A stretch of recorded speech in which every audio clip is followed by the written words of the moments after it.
guys, and today we are going to be taking this old rim, stripping it down in a tutorial. Now what you want for your tools is, of course, the tire itself. You want some kind of bolt, preferably longer, like a lot longer than this. And you want a small wrench. Let me go get a small wrench. I think I might have one here. Yep. So you want a wrench about this size. Really thin. Thinner than your bolt.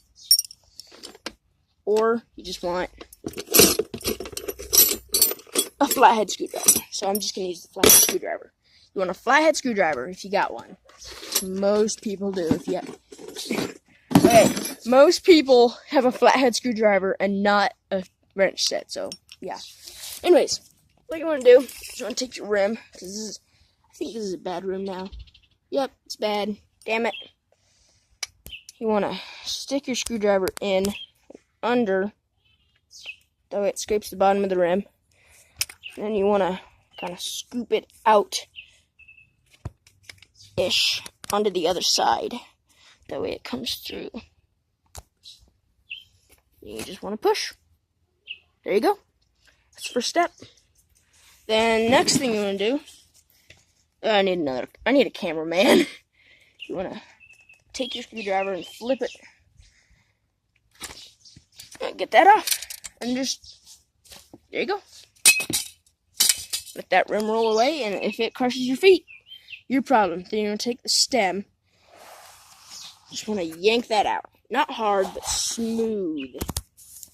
If you know what I mean. If you don't, you just take it out. Just take it out nicely.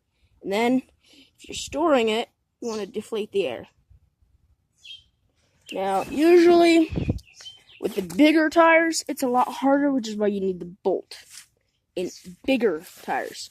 But in small tires like this, sometimes you want to deflate the inner tube, and sometimes the stems are assholes. So, that's why we got the bolt. What you do, take it, take this bolt. Ah, damn it. My bolt's too big. Guess I'll just have to do it with my hand. Can't even do it with my hand. If your bolt won't work, just grab a stick. A good sized stick. And if it doesn't work, just fuck it. Just leave it alone. Which is what I'm doing. So, there you go. That's done.